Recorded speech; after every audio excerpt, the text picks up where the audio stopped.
This is the exact reason why lust is running rampant in your life and you can't break away from your addiction. On battling temptation, like we just focus on that, it always gives it more power. So 2 Corinthians 15 says the power of sin is found in the law. So you ever notice the more and more you try and stop doing something, the harder and harder it gets. So we don't need to focus on, okay, I need to flee from my lust. I need to flee from this. We need to flee from self-trust because the lust is a byproduct of us trusting our thoughts and trusting ourselves. So when we realize, okay, apart from Jesus, I can do nothing. And we realize, okay, all of my thoughts are only evil continually. I can't trust myself. I can only trust who God says I am.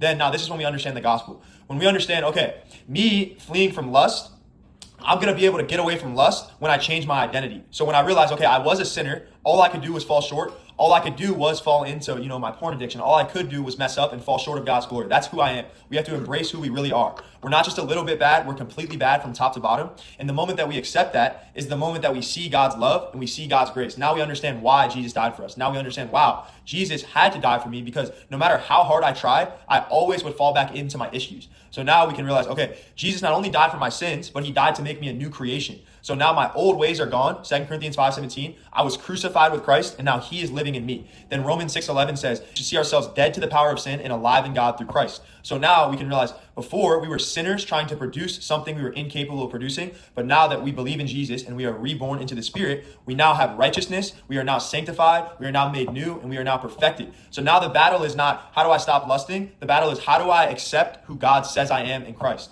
Now, the more you identify yourself with that, the more you fix your eyes onto that, the less power that the lust is going to have because you're moving from the identity of righteousness. You're not moving from the identity of a sinner just trying to get better and try harder. Does that make sense? Yeah.